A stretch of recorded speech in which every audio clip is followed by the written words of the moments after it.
Hey guys, how's it going? Hope you're doing well. My name is Crown, and today I'm going to read you some very interesting stories that I hope that you're gonna love. And now, without further ado, let's go!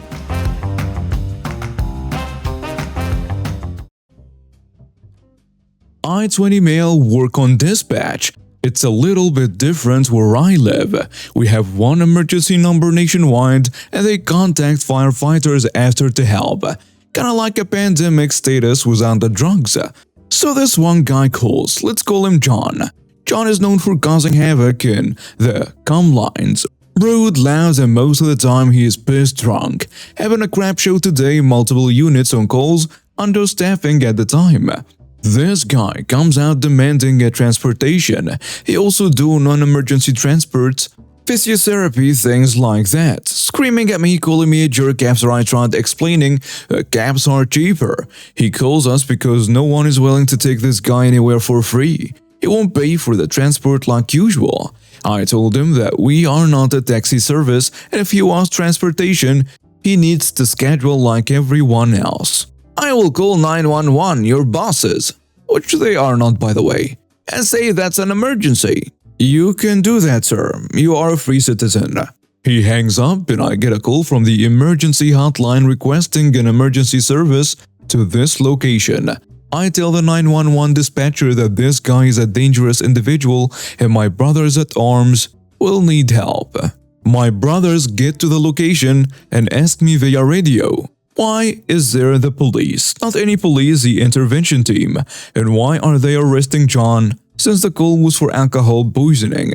Apparently, John wanted an Uber ride from the cops, even trying to enter the driver's seat. They beat him for refusing to cooperate and for punching a cop. He was hospitalized with a few broken bones and for his alcohol addiction. Good luck, John. We love you. Backstory: I worked at this hotel for over 2 years and was one of 2 people left that went through the training when our hotel changed hotel franchises. During this training, we were told about certain rules the company had. The cast of the story is a manager who is a front desk manager. He was only here for about 46 months at this point. And there is me. I'm a nice guy unless you are a bully or entitled person. A few others I will mention as we go through. One afternoon, I was scheduled to work second shift 3 to 11. I walked in and post AM front desk co-workers looked like they had been massively crying as their makeup was smeared. My manager looked quite pissed. I asked what's wrong, and the manager answers, we have a major jerk as a guest. This guy is the highest level on the rewards for the hotel chain. He is very demanding and wants free upgrades, free this or that, and screams anytime he has an interaction with the staff. This guy has made every department call me complaining about him. Now, this guy just came to the desk and screamed at these 2 co-workers until they both were crying. These 2 ladies were fresh high school graduates and were very sweet and innocent people. They loved helping people and did not deserve this treatment. As he's explaining this, I look up this guy's room details. Once my manager finishes explaining everything this guy had done, I saw this guy's information and I had a smile from ear to ear. I replied, didn't you see that he's an employee of a different hotel? Yes, but so what? First off, while you travel as an employee, you are required to behave and be respectful. It is in the fine print on the discount form. I grabbed his form and showed it to the manager. Failure to be respectful can lead to having your employee discount suspended or permanently revoked, and even get you terminated. You need to call this guy's hotel and ask for the GM. Then explain to him who you are and what this guy is doing. I looked up the hotel phone number and called the hotel and then handed my manager the phone. My manager, after his call ends with the GM, he has an evil and satisfying smile on his face. His GM is steaming mad after I described all the stuff this guy has done. Main switchboard phone rings. I answered, hello, thank you for calling the hotel name. How may I direct your call? I want to speak to the entitled jerk's room, please. I replied, absolutely, sir. Have a nice day. Transferred the call and looked at my manager and said, with a sarcastic tone, Someone wanted to talk to the entitled jerk. Gee, I wonder who that could be. Manager continued after he stopped laughing. The GM gave him his personal cell phone number and said if I have any more issues at all to call him immediately. I'm leaving the phone number next to the switchboard if you need to call him. I told the manager your revenge is done. Now for my revenge. Manager wide-eyed, oh crap.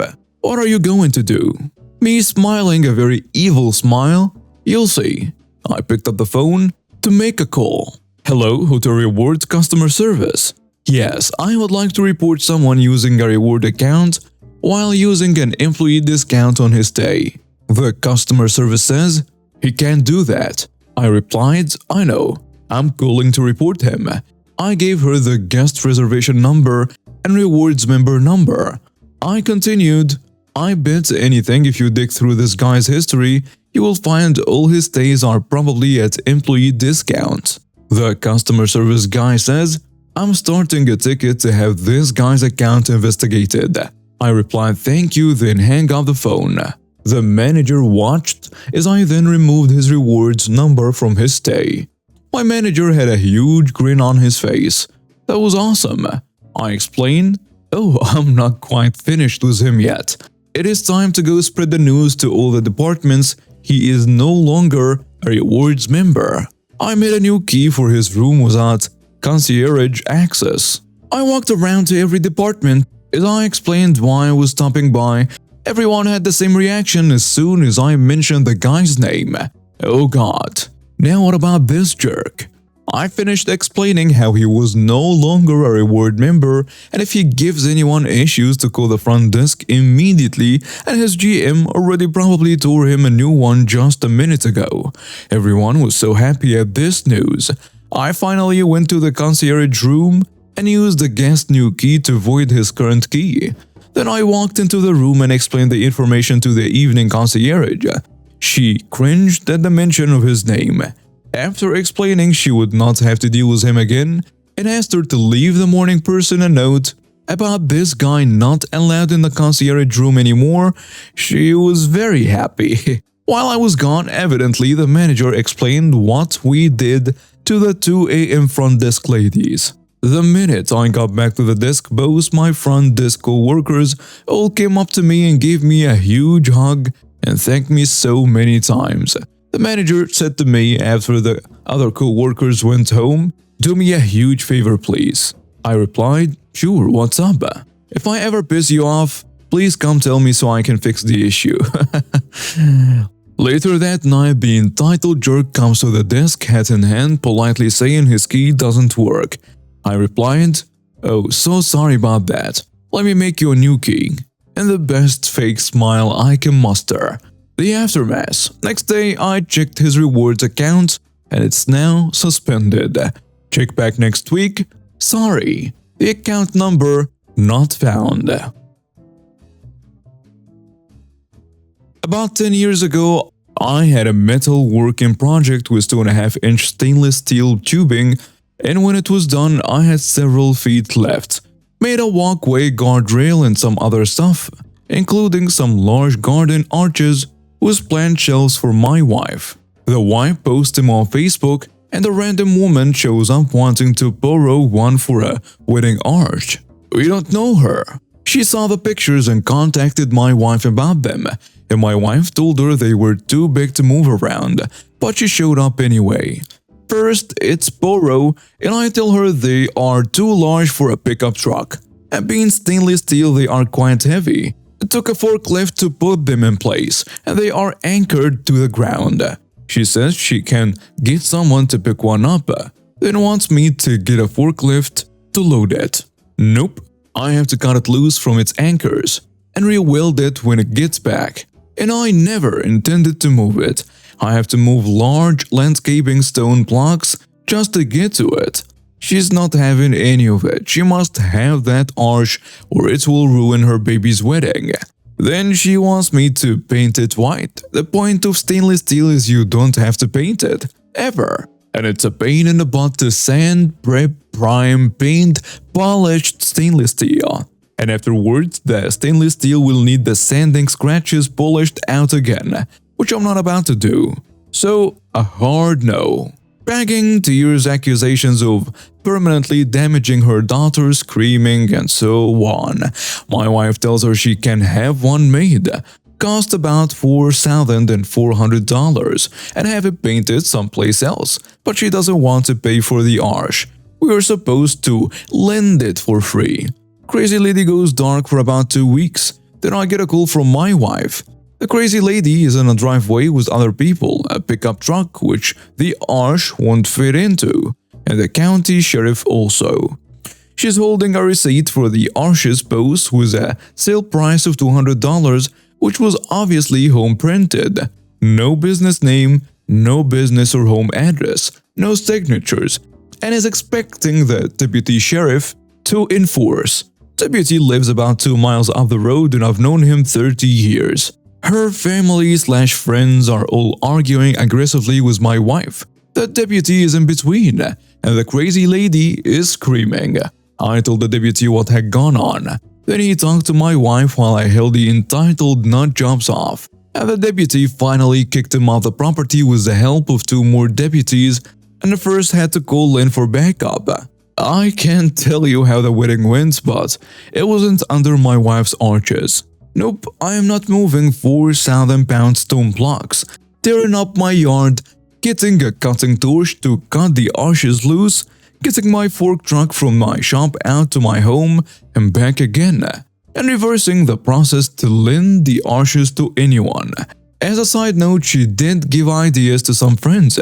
There have been 2 sets of wedding pictures under the arches, but the arches stayed right where I put them, and no crazy momzellas involved. In college, I had a French teacher that assigned us these grammar workbooks to do every night in no particular order, and brought the book in to show that we had done just something. So when I was out of time, sometimes I would just make random guesses and correct from the back of the book. When the virus hit and we had to do some of our classes remotely, we sent him photos of our workbook instead. My teacher said nothing until the very end of the term, and he called out every single student for plagiarism and ultimately failed all of us from the class, took away our honors, and threatened to suspend some of us who had prior infractions. I was furious. All of the other students accepted the infraction.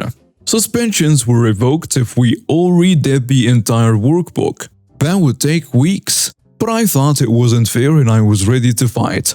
They seemed to be more concerned about plagiarism rather than not doing the work because it was ungraded. I talked to them about the infraction and said, "How can it be plagiarism if I'm writing in a book where the answers came from?" They said because I didn't cite my sources. I threatened to take it further, but they blackmailed me and said they would consider all of my other infractions and I could potentially get expelled. 2 weeks from graduation. I said okay, and I had a plan. When I went to redo all of my questions, I just put a proper citation next to each question from the back of the book. The chancellor called me in and said even though it wasn't respectable, technically it was passable. Because I cited my sources, so it was no longer considered plagiarism. Got my honors taken, but passed the course and still got my French major, which I could have done more, but that little bit felt good and saved me hours of work that the other students had to do. Edit. I think there is a misunderstanding. I didn't copy the answers on the back of the book.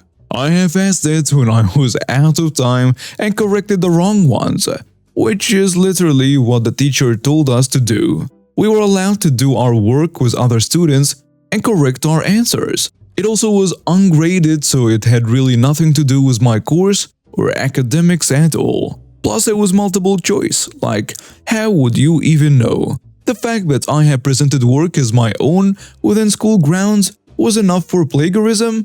Pretty much had nothing to do with my course because he didn't actually grade it. Just trying to make light of an old story, please don't hate on me. This professor was so unbelievably mean to students he didn't like that I really hated him. I'm 3 years out of college, so it's not really relevant to me anymore. The previous infraction were term check stuff like having a tapestry and so on. At one time I had to go to the hospital. There wasn't anything to actually expel me on, and threatening expulsion was out of pocket, but back close to graduation was not worth it. The professor assigned an unbelievable amount of graded work on top of his workbook, so breezing through was something that everyone in the class did. He even told us that the workbook did not matter, just to come in every day having done something about it.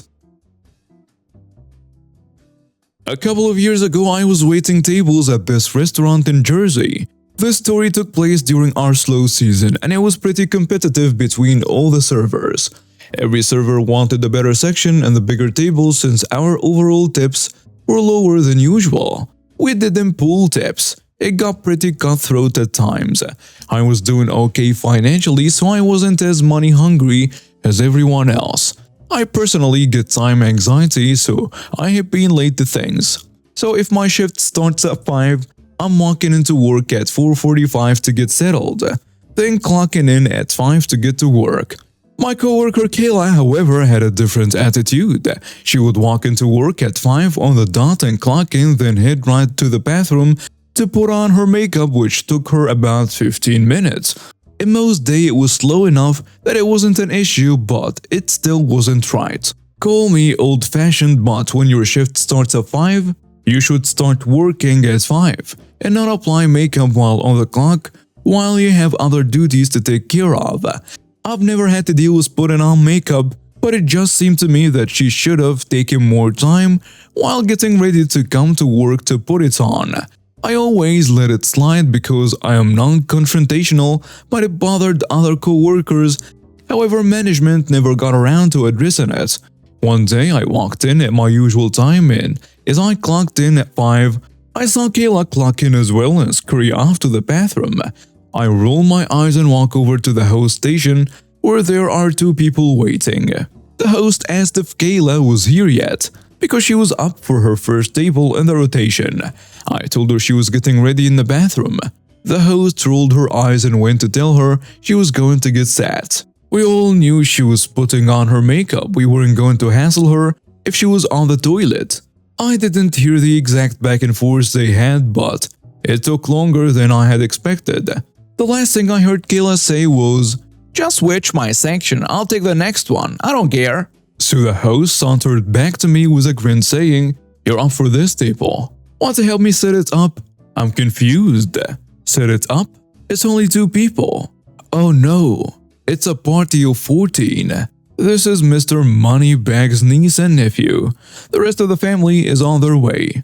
For context, Mr. Moneybags, not his real name obviously, but it would have been awesome if it was a very wealthy and a well-known man in our area. He made his fortune in landscaping and then moved on to real estate.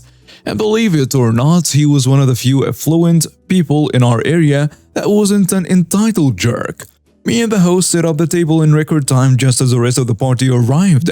Everyone began to sit down as I greeted everyone, and just as luck would have it, I gave Mr. Moneybags a handshake as I locked eyes with a dolled-up Kayla as she entered the dining room and she realized what she did to herself. The next 2 hours I waited on my 14 top table as Kayla waited on 2 tops. She actually had a table not tipping at all, which is awful and I don't condone. But in this particular situation, oh well. And of course, she kicked herself again when she looked over at my table's check and saw the fat tip I was getting off my big table. Oh well. Get ready for work before work, not at work. And now we have reached the end of today's stories. Thank you for watching and see you next time.